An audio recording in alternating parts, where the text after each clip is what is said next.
अगर आप अपनी जॉब से खुश नहीं हैं, आपको सैलरी अच्छी नहीं मिल रही है, आपको नॉलेज है, एक्सपीरियंस है, आप हार्ड वर्किंग भी हैं, लेकिन इन सब के बावजूद भी अगर आपको अपने करियर में कोई ग्रोथ नहीं मिल रही है या कोई गुंजाइश भी नहीं दिखती है, तो आपके दिमाग में ज़रूर ये क्वेश्चन आता होगा कि कब तक मैं इसी तरीके से जॉब करता रहूँगा। क्या अब मुझे जॉब छोड़कर अपना कोई बिजनेस स्टार्ट कर देना चाहिए, जहाँ पे आप खुद बॉस रहेंगे, इंडिपेंडेंटली काम कर सकेंगे और पैसा ज़्यादा कमा सकेंगे। पर ये डिसीज़न कोई छोटा डिसीज़न नहीं है, क्योंकि यहाँ पे एक डर बना रहता है, कहीं बिजनेस ना चला तो मैं क्या करूँगा। पर कोई बात नहीं, आज के वीडियो में मैं आपको ये बताऊँगी कि कब आपको जॉब छोड़कर बिजनेस स्टार्ट करने की सोचनी चाहिए, क्योंकि ये डिसीज़न सोच समझ के ही लेना होता है। तो इस वीडियो को पूरा देखिएगा और समझिएगा। सबसे पहले तो आपको ये जानना होगा कि क्या आप सच में पूरी तरीके से मेंटली प्रिपेयर्ड है बिजनेस के लिए। कहीं ऐसा तो नहीं है कि आप अपने दोस्तों की देखा देखी करके अपना बिजनेस स्टार्ट करना चाहते हो। अधिक पैसा कमाने की चाह आपको फंसा सकती है। हो सकता है आपके दोस्त का बिजनेस कम टाइम पे ही चल गया हो, लेकिन ये कोई ज़रूरी नहीं है कि हर किसी के साथ ऐसा हो। कितना भी टाइम लग सकता है बिजनेस को ग्रो होने में। यहाँ पे आपको अपने इंटरेस्ट पे काम करना होता है, सीरियसली होके जब कोई काम किया जाता है तभी उसमें सक्सेस मिलती है। यानी आपको पहले मेंटली प्रिपेयर्ड होना पड़ेगा।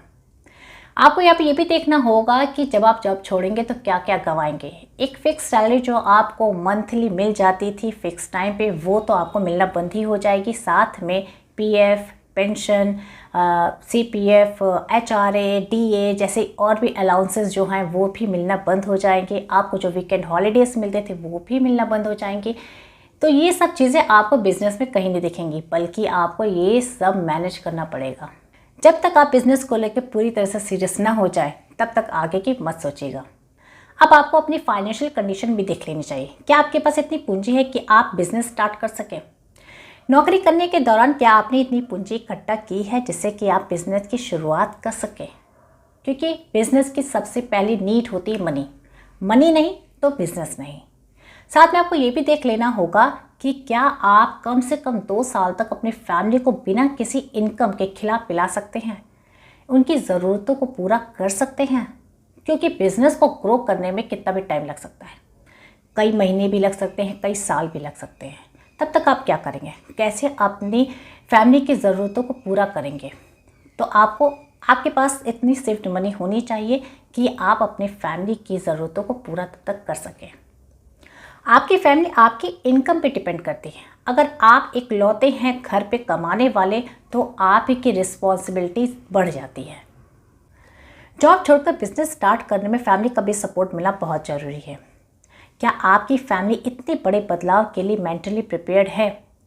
पहले आपको अपनी फैमिली से बात करना होगा, बिजनेस के उतार चढ़ाव के बारे में बताना होगा और उनसे पूछना होगा कि क्या मुश्किल समय में वो सब कुछ मैनेज कर सकेंगे। क्योंकि आपकी फैमिली को आपकी सैलरी की आदत पड़ चुकी है।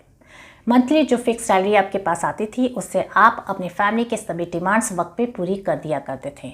लेकिन बिजनेस में कब प्रॉफिट हो कब लॉस कुछ नहीं कहा जा सकता है। इसलिए सबसे पहले अपनी फैमिली को मेंटली प्रिपेयर्ड कीजिए इतने बड़े बदलाव के लिए, क्योंकि फैमिली का सपोर्ट मिलना बहुत ज़रूरी है। जब आपने अपना मन बना ही लिया है बिजनेस करने का, आपके पास अच्छी खासी पूंजी है इन्वेस्ट करने के लिए, आपकी फाइनेंशियल कंडीशन भी अच्छी है, आपको फैमिली का सपोर्ट भी मिल रहा है, तो अब ज़रूरत है एक बिजनेस आइडिया की। बिना बिजनेस आइडिया के कोई भी बिजनेस नहीं स्टार्ट किया जा सकता। कौन सा बिजनेस आपको करना है पहले ये समझिए।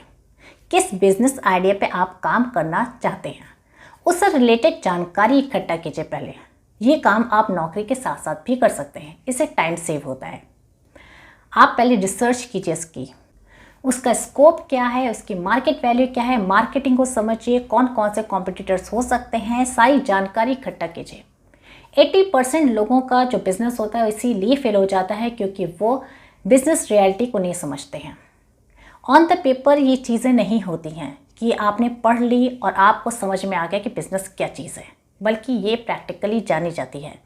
आपको उन लोगों से मिलना होगा जो ऑलरेडी उस तरीके का बिजनेस कर रहे हैं जो आप करना चाहते हैं, उससे जानकारी इकट्ठा कीजिए। आप बिजनेस स्ट्रैटेजी को समझिए कि किस तरीके से कस्टमर्स आपको मिलेंगे, तब आप बिजनेस के बारे में सोच सकते हैं। कुछ लोग ऐसा भी करते हैं कि जॉब के साथ साथ अपना एक बिजनेस स्टार्ट कर देते हैं। जब उनका बिजनेस चलने लगता है, अच्छा खासा प्रॉफिट होने लगता है, तो वो अपने जॉब को क्विट करके वो पूरा टाइम बिजनेस को देने लगते हैं। पर ये हर किसी के साथ पॉसिबल नहीं है, क्योंकि ये डिपेंड करता है आपके जॉब पर, कितना टाइम आप अपने बिजनेस को दे सकते हैं। अगर आप ऐसा कर सकते हैं तो आप प्लीज़ यही कीजिए। इससे जॉब खोने का कोई डर नहीं रहता है और आपके हाथ में लगातार पैसा आता भी रहता है। बिजनेस स्टार्ट करने के पहले आपकी इनकम का कुछ परसेंट आपको हर महीने सेव करना होगा, जो कि इमरजेंसी फंड कहलाएगा। बिजनेस में बहुत सारे उतार चढ़ाव होते हैं, जिसको झेलने के लिए आपके पास इमरजेंसी फंड होना ज़रूरी है। ये डिपेंड करता है आपकी सैलरी और आपके एक्सपेंडिचर पे। आपका इमरजेंसी फंड कम से कम 6 महीने की इनकम के बराबर होना चाहिए और ज़्यादा से ज़्यादा 1 साल के। बिजनेस शुरू करने से पहले आपको एक और काम कर लेना चाहिए। जितने भी डेब्ट्स हैं, लोन्स हैं आपके, उन सबको क्लियर कर दीजिए। जितना भी आपने बैंक से लोन लिया है और लोगों से जितना भी आपने उधार लिया है, उसे पहले आप चुकता कर लीजिए। आप में मार्केटिंग स्किल होने चाहिए, यानी कि आप अपने प्रोडक्ट या सर्विस को कैसे प्रेजेंट करते हैं, यह आपकी मार्केटिंग स्किल कहलाती है। आप लोगों तक अपने प्रोडक्ट या सर्विस को कैसे पहुंचाएंगे, लोगों को कैसे अवेयर कराएंगे और ज़्यादा से ज़्यादा कस्टमर को कैसे टारगेट बना सकते हैं, अपने ये सब आपके मार्केटिंग में ही आता है। तो आप कौन सा बिजनेस स्ट्रैटेजी अपनाते हैं और लोगों को कैसे अपने प्रोडक्ट के बारे में बताते हैं और ज़्यादा से ज़्यादा कस्टमर को कैसे आप अपने पास बुलाते हैं, ये सब आपके मार्केटिंग स्किल में आती है। तो आप में ये स्किल होनी चाहिए। आपको ये जानना होगा कि किस तरीके से आपको ज़्यादा से ज़्यादा कस्टमर मिल सकेंगे, तो वो स्ट्रैटेजी अपनाइए। पूरी प्लानिंग के साथ अगर आप अपना बिजनेस शुरू भी कर देते हैं, तब भी आपके पास एक प्लान भी होना चाहिए। वैसे तो आपका पूरा फोकस अपने बिजनेस पे ही होना चाहिए, लेकिन इसके बावजूद भी आपके पास एक बैकअप प्लान होना चाहिए। अगर मान लिया आपका बिजनेस फेल हो गया, तब आप क्या करेंगे? क्या आप वापस से जॉब करने लगेंगे? एक लंबे टाइम के बाद जॉब भी मिलना आसान नहीं होती है। अगर मिलेगी तो आपको लो सैलरी से स्टार्ट करना पड़ेगा, बहुत स्ट्रगल करना पड़ेगा फिर। तो आपके पास एक बैकअप प्लान होना ज़रूरी है। आपको अपने खर्चों पे कंट्रोल भी करने पड़ेंगे, क्योंकि बिज़नेस को ग्रो करने में कितना भी वक्त लग सकता है। जब तक आपका बिज़नेस अच्छे से जम नहीं जाता, तब तक आपको फिजूल खर्चे बंद करने पड़ेंगे।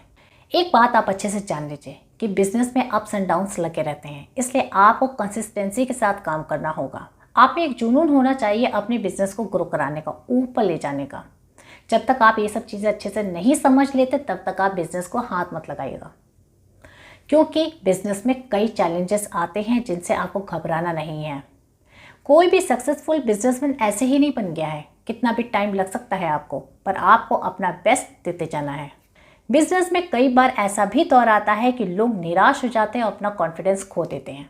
आपको अपना कॉन्फिडेंस बनाए रखना है, और अगर आपको अपने फैमिली का सपोर्ट भी मिलता रहेगा, तो ज़रूर आप एक ना एक दिन कामयाब हो जाएंगे। बिजनेस एक छोटे पौधे की तरह है, जो लगातार पानी और आपकी मेहनत मांगता है।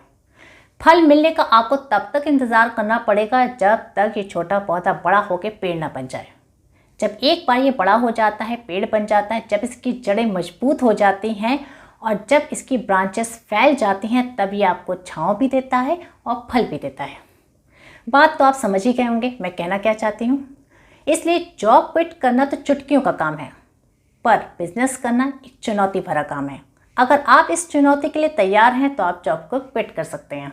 अगर आपको आज का वीडियो हेल्पफुल लगा हो, तो इस वीडियो को लाइक कीजिएगा और ज़्यादा से ज़्यादा लोगों को शेयर भी कीजिएगा, और इसी तरीके की वीडियोज़ के लिए मेरे चैनल को सब्सक्राइब भी कर दीजिएगा। Thank you for watching.